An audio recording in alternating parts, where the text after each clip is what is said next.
Hello. So, I'm off work. That makes me happy. And I just had a chance to watch one of Frog's videos. The Frog.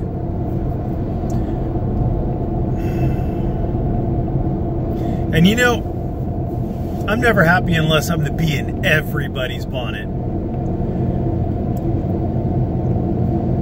But I have to, to the best of my ability, I have to remain internally consistent.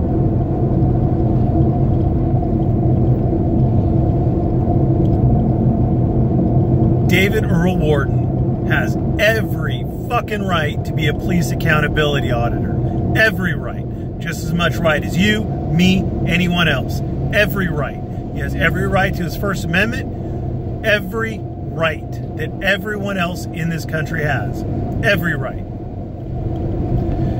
People have the right.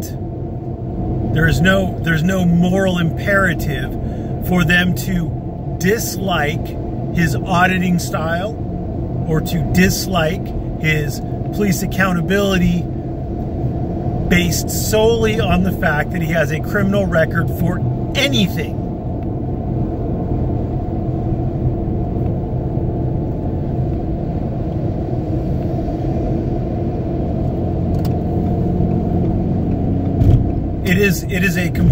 It is a separate thing. You can support what the man does in one area and not support what he does in another area. Now, if you are giving him money to be a rapist, that's messed up. I mean, it's your money. You can do whatever you want with it, but that's messed up.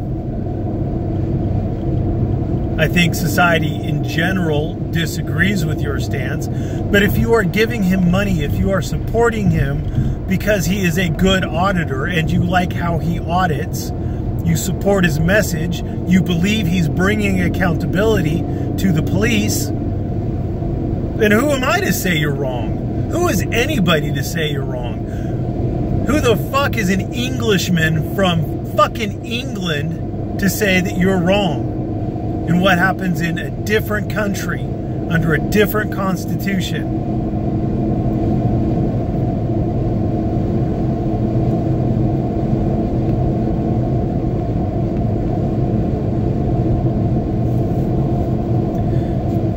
I strongly reject that particular argument. Now,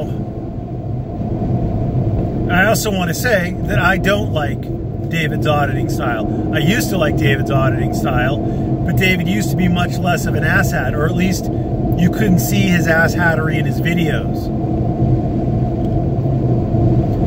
This is before David told me that sometimes when you're doing an audit, you've got to make a scene. You gotta shout and holler and create a ruckus and piss in public to get people to ask why you're filming. That never made sense to me. But once he said you had to do that, then all of a sudden it made sense why such an unassuming, quiet man would be getting so much attention.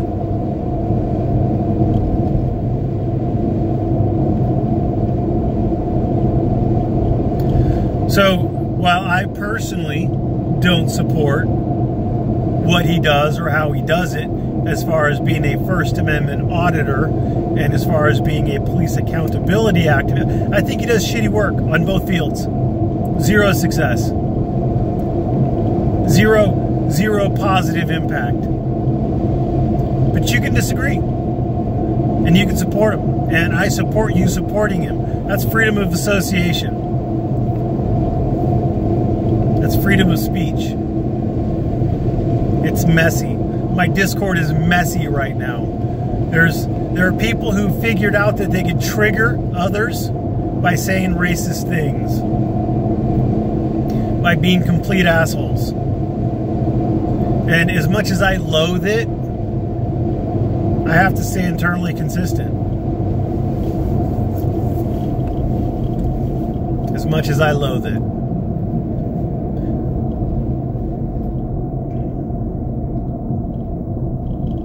So anyway, I'm not requiring anybody to be morally consistent. This is a free country. You can think what you want. You can say what you want. And I support your right to do it, even if you are wrong. But you might want to consider how consistent you're being, how internally consistent you're being. And then think about why you're being inconsistent. Because that might get you to start thinking about